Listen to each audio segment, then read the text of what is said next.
ഇവിടെ സൂചിപ്പിച്ചതുപോലെ തന്നെ ലോകത്തുള്ള മുഴുവൻ മലയാളികളും ഏറെ അഭിമാനത്തോടു കൂടി നോക്കിക്കാണുന്നൊരു ദിവസമാണിന്ന്.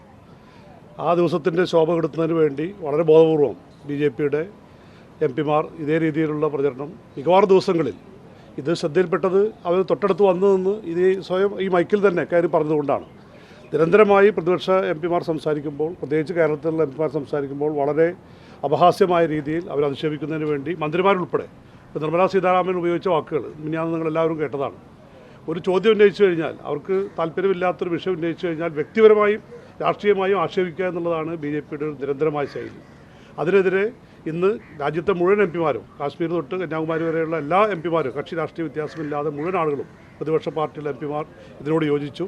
ആ ഐക്യവും വികാരവും രാജ്യത്തെ ജനങ്ങളെ ബോധ്യപ്പെടുത്താനും ജനങ്ങളെ ഒരുമിപ്പിച്ച് നിർത്താനും ഇത് കേരളത്തിലെ MP-മാർ മുൻകൈയെടുത്തു. അതിനുവേണ്ടിയുള്ള എല്ലാ സഹായ സഹകരണങ്ങളും ലോക ജനങ്ങളുടെ മുമ്പാകെ ഈ വിഷയം കൊണ്ടുവരുന്നതിന് വേണ്ടി മാധ്യമ സുഹൃത്തുക്കളുടെയും കൃത്യമായ ഇടപെടൽ ഉണ്ടാവണമെന്ന് മാത്രം അഭ്യർത്ഥിക്കുക.